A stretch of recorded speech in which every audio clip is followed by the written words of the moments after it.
그의 선행을 그에게 갚아 주시리라. 아멘. 오늘 말씀 중에는 특별히 가난이라고 하는 표현이 많이 등장을 합니다. 그 1절에도 보면 가난하여도 이런 표현이 있고요. 그리고 4절에도 보시게 되면 가난한즉 친구가 끊어진다 이런 표현도 있습니다. 그리고 7절 보시겠습니까? 7절에도 가난한 자들은 그의 형제에게 미움을 받는다 이렇게 표현을 하고 있고, 또 17절에도 보시게 되면 가난한 자를 불쌍히 여기는 것은 여호와께 구워드리는 거다. 자, 이렇게 말씀하고 있습니다. 그래서 오늘은 이제 가난한 자들의 그 관계에 대한 말씀을 좀 나누기를 원하는데요. 오늘 주신 말씀 가운데 보면 이 가난이라고 하는 걸 조금 부정적인 뉘앙스로 표현하고 있는 게 좀 몇 가지가 좀 보입니다. 어떤 의미냐면 가난하면 사람들이 주변에 없다. 뭐 이런 표현입니다. 뭐 친구들도 떠나가고 가족들도 떠나간다. 뭐 이런 표현이 중간에 한 두 구절 정도 있는 것 같은데요. 사실 여기서 말씀하고 있는 이런 부정적인 의미의 표현은 그 가난이라고 하는 것을 일반적인 눈으로 볼 때 일반적인 전체를 다 그냥 다 하나로 보따리로 묶어가지고 가난은 부정한 것이다 이런 의미로 말씀을 하는 것이 아니고요. 여러분, 가난이라고 하는 것은 두 가지로 다가올 때가 있습니다. 첫 번째는 불의에 의해서 가난이 될 수도 있고요. 둘째는 게으름에 의해서 가난이 될 수 있습니다. 그런데 성경에서 말씀하고 계신 이런 가난이라고 하는 의미는 그 본인의 어떤 연약함으로 인해서 일어난 것입니다. 그런데 하나님께서 율법서뿐만 아니라 선지서를 통해서 계속 하시는 말씀은 가난한 자의 편에 서겠다라고 하는 말씀을 계속 주님 말씀하세요. 심지어는 하나님은 고아와 과부들의 아버지다 이런 표현이 있으시고요. 여러분, 고아와 과부의 아버지라는 의미는 고아와 과부의 특징이 뭡니까? 남편이 없고 아버지가 없어요. 그러니까 집에 아버지가 없는 겁니다. 그래서 옛날 그때 당시에는 집안에 남자가 없으면은 엄마가 있음에도 불구하고 고아였습니다. 그렇게 인식을 했어요. 남자가 없다는 건. 왜냐하면 그때 당시에는 이제 농경 사회를 짓고 있을 때였거든요. 예. 이제 그 이삭도 줍는 이야기를 룻 이야기에서 나오긴 합니다만 남자가 있어야 볕단을 거둬들이는 겁니다. 남자가 없으면은 아무리 땅이 있다 한들 그 힘겨운 일을 하지 못함으로 인해서 결국에는 가난할 수밖에 없는 거예요. 그러니까 남성이 일찍 죽었을 경우에, 그렇죠, 나오미 같은 경우가 그랬습니다. 그래서 그런 경우에는 어떻게 하냐면 그 땅을 팔게 됩니다. 그러니까 그 땅을 팔게 되면 이제 다 팔고 먹을 게 없으면, 땅도 없고 아무것도 없으면 이제 정말 가난하게 되는 것이죠. 그래서 하나님께서 고아와 과부들의 아버지다라고 하는 것은 가난 자체를 부정하거나 안 좋은 것으로 말씀하고 있는 것이 아니라 주님께서 그들의 편이다라고 하시는 말씀이시고, 오늘 주시는 이 말씀 가운데 있어 약간 부정적인 의미인 것은 좀 특수한 상황으로서 사람이 자기의 내면적인 문제로, 예를 들면 게으름이라든지 그런 부정적인 의미에서 말씀을 하는 것입니다. 그러니까 주님께서는 가난보다는 부한 게 나은 겁니다. 왜냐하면 주님께서는 아브라함에게 복을 주실 때 그냥 단순히 영적인 복만 주신 게 아니라 물질의 복도 함께 주셨거든요. 그러니까 물질이라고 하는 것이 나쁜 것도 아니고요. 또 엄밀한 의미에서 또 좋은 것도 아닙니다. 왜냐하면 돈이라고 하는 것이 일마가의 근원이라고 하지 않습니까? 그러니까 우리가 바라보는 시선을, 우리가 성경에서 말씀하고 있는 이 모든 내용의 뉘앙스들을 잘 파악하고 이해를 하고 읽어야 될 것 같습니다. 그래서 조금 더 가난에 대한 이야기를 함께 좀 나누자면, 이스라엘의 율법에 의하면 가난이라고 하는 것 자체가 사실 있기가 어렵습니다. 이스라엘 공동체에서 말입니다. 왜냐하면 이스라엘이 광야 생활을 마치고 가나안 땅을 정복해서 들어갈 때 말입니다. 그때에 그 땅을 모든 지파가 균등하게 제비를 뽑아가지고 다 나눠 가졌습니다. 여러분 이해하시죠? 다 나눠 가졌어요. 그러니까 하나님께서 가나안 땅을 주셨기 때문에 그 땅을 균등하게 나눠서 가졌고, 그렇기 때문에 그 땅은 자기 게 아닙니다. 하나님의 것을 자기가 관리하고 있을 뿐이에요. 그러니까 이스라엘에게 있어서의 토지의 개념은 개인의 소유가 아니라 하나님의 소유입니다. 그래서 그 땅을 엄밀한 의미에서는 사고 팔 수가 없어요. 하나님께서 내게 주신 것을 사고 판다? 그것은 하나님의 권위에 도전하는 겁니다. 뭐 옛날 과거에 뭐 우리나라 같은 경우에 뭐 그냥 가까운 조선이라고도 해봅시다. 왕이 어떤 장군에게 칼을 하사를 했어요. 근데 그 칼을 하사를 했는데 장군에게, 그 장군이 가세가 좀 기운다고 왕이 하사한 그 칼을 팔았어요. 그러면 어떻게 된 줄 아십니까? 그 장군은 죽는 거예요. 이걸 왕이 만약에 알 경우에는 어떻게 왕이 하사한 것을 파냐, 이거죠. 이건 있을 수가 없는 일이다. 이건 완전히 왕에 대한 권위에 도전하는 거예요. 마찬가지로 그때 당시에 땅을 판다는 거는 이건 하나님의 권위에 도전을 하는 겁니다. 그리고 산다라고 하는 개념도 하나님께서 가지고 계신 그것을 빼앗는다라는 의미가 있는 것이죠. 그래서 여러분 안식년이라고 하는 것이 되면 어떤 일이 일어나냐면 이제 7년째 되는 해는 빚진 사람들의 빚을 다 탕감해 줘야 됩니다. 이게 율법입니다. 그래서 가난이라고 하는 것이 평생 있을 수가 없어요. 7년에 한 번씩 다시 뭐라 그럽니까? 디폴트가 되는 거예요. 다 끝나버리는 거예요. 그러니까 빌려준 사람은 7년 안에 못 받으면 어떻게 되는 거예요? 못 받는 거예요. 그러니까 빌려주는 사람도 능력이 있어야 빌려주는 겁니다. 왜냐하면 7년 후에는 못 받을 걸 각오하고 빌려주는 거예요. 그러니까 그런 이해를 하시고 있어야 돼요. 그리고 노예도요, 해방됩니다.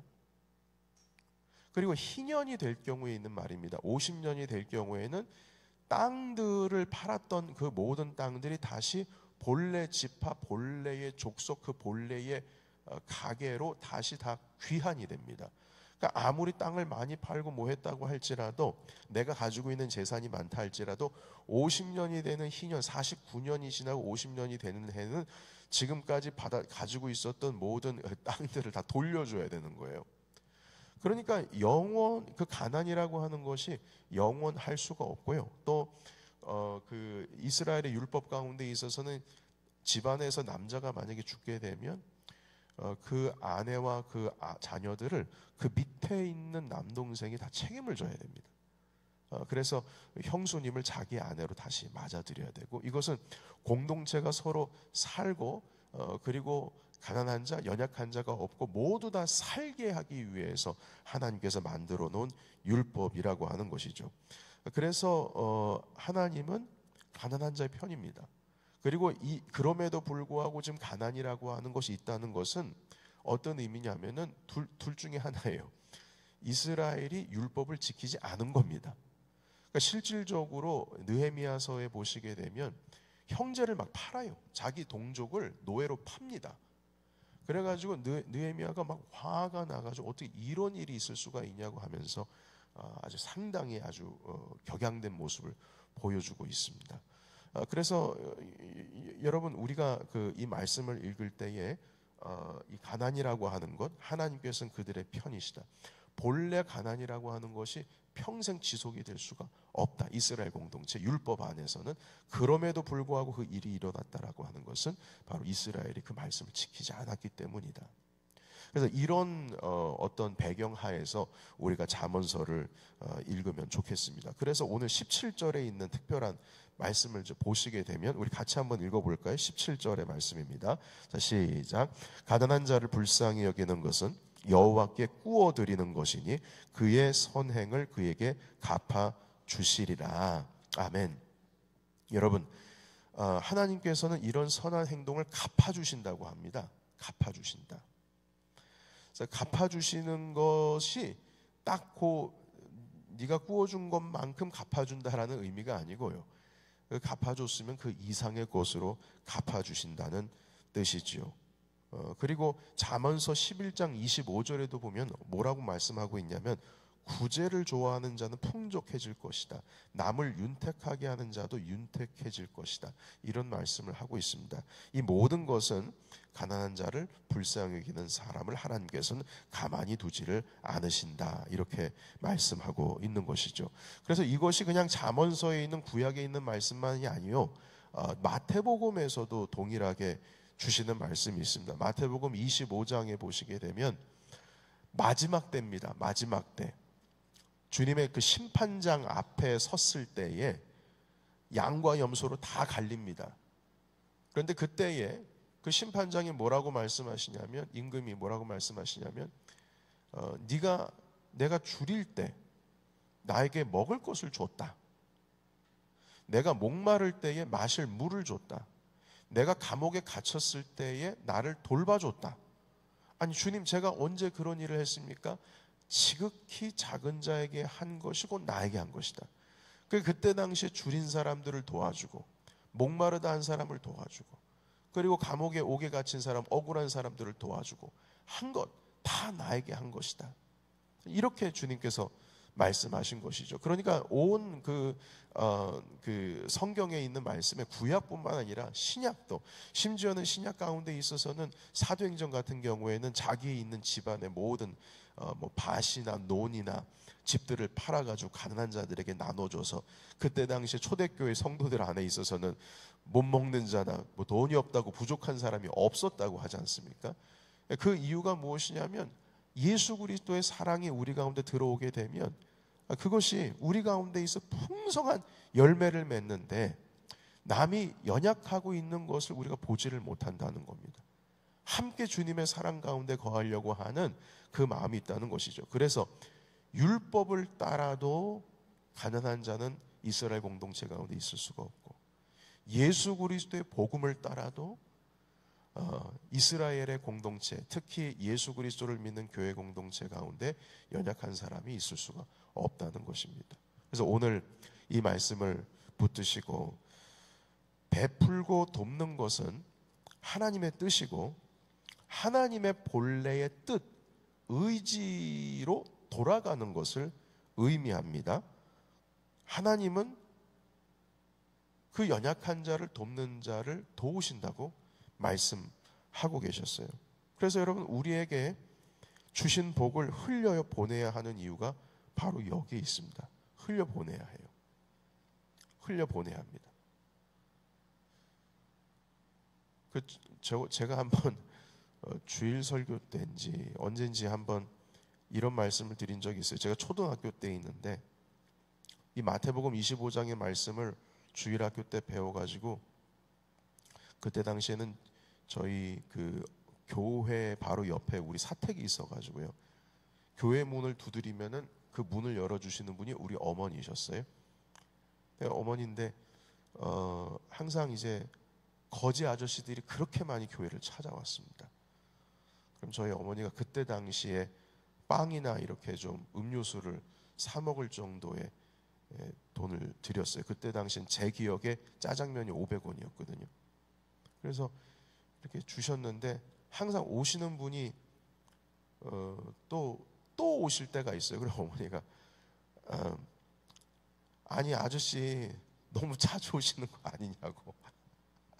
그러니까 아니 나도 애 키우고 하는데 너무 자주 오시는 거 아니냐고.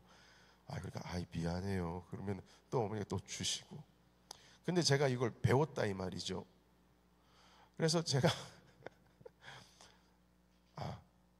예수님을 섬기는 게 바로 이거겠구나. 그때 초등학교 때 그런 생각을 했다는 것 자체가 제가 어릴 때부터 벌써 싹수가 목사가 되려고 했는지. 아니 교회 옥상에 올라가 가지고요, 제가 이렇게 돗자리 깔고 누워 가지고, 하나님 내일 이맘때쯤에 우리 어머니 아버지 신방 가시는데 내일 이맘때쯤에 오시면 제가 지금 500원 모아놨거든요. 이거 드릴 테니까 와달라고. 제가 그래서 기다렸어요, 우리 예수님을. 근데 예수님이 안 오시더라고요. 그래가지고 그거 가지고 초코파이 사 먹었던 기억이 나요. 그러니까 우스갯소리 하는 거지만 그때 당시엔 진심이었어요. 왜 안 오시지? 주님 오셔서 내가 예수님 한번 섬기고 싶은데 이런 생각을 했던 기억이 납니다. 여러분, 제가 우스갯소리 같지만 주변에 있는 연약한 사람들, 사실 길거리에 계시는 분들은 대부분이 마약하시는 분들이에요. 근데 그분들조차도 심지어는 그런 경우가 있더라고요. 도와주려고 문 열었다가 당하는 경우도 있고. 그래서 제가 겁이 나가지고 그런 어떤 좀 하지는 않는데, 지나가다가 이제 좀 계시면은 그때 좀 도와드리기도 하고. 이제 12월 되게 되면은 여러분 구세군 딸랑딸랑 이제 맨하탄도 이제 있을 겁니다. 그래서 연약한 자를 돕고 내게 있는 복을 흘려보내는 것에 대해서 우리가 인색하면 안 됩니다. 왜냐? 주님께서는 그대로 갚아주실 뿐만 아니라 윤택하게 해주시고 하나님께서 그 마음을 아셔서, 왜냐하면 그게 아버지의 마음이니까 그대로 갚아주신다고 하셨습니다. 여러분, 우리 넘치는 교회는 말 그대로 넘쳐서 흘려보내고 베품과 나눔이 우리의 삶 가운데 아버지의 마음으로 품는 교회가 될 줄로 믿습니다. 이 마음으로 내일 이제 잃어버린 영혼들, 잠시 방학하셨던 영혼, 몇 개월 만에 주의 말씀, 주의 전에 와서 예배하시는 분들도 계시고, 처음 예배하시는 분들도 계시고, 몇 년 만에 예배하고 계시는 분들도 계실 겁니다. 그들에게 우리가 나눠줄 첫 번째 베품은 복음을 나누는 것이요, 두 번째는 우리 가운데 친교, 기쁨과 웃음과 우리의 정서, 하나님 안에서 푸른 초장과 쉴만한 물가에 있는 우리의 정서를 나누게 될 겁니다. 여러분, 그 나눔에 있어서 여러분 거침없이 나눠주시고요. 내일은 정말 좋은 날이기 때문에 우리 안에 더 큰 기쁨이 풍성해야 될 줄로 믿습니다. 기쁨이 풍성하면 기쁨이 흘러가서 상대방도 기뻐하게 돼요. 그러나 혹시 내일 마음속에 불편한 일이 있으면 빨리 떨쳐버리십시오. 예수의 이름으로 명하노니 내 마음속에 있는 섭한 마음은 다 떨어져 나갈지어다. 왜냐?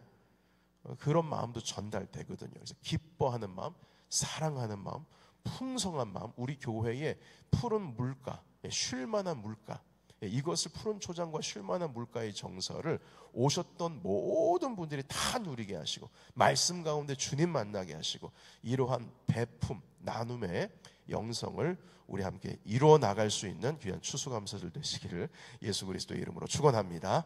아멘.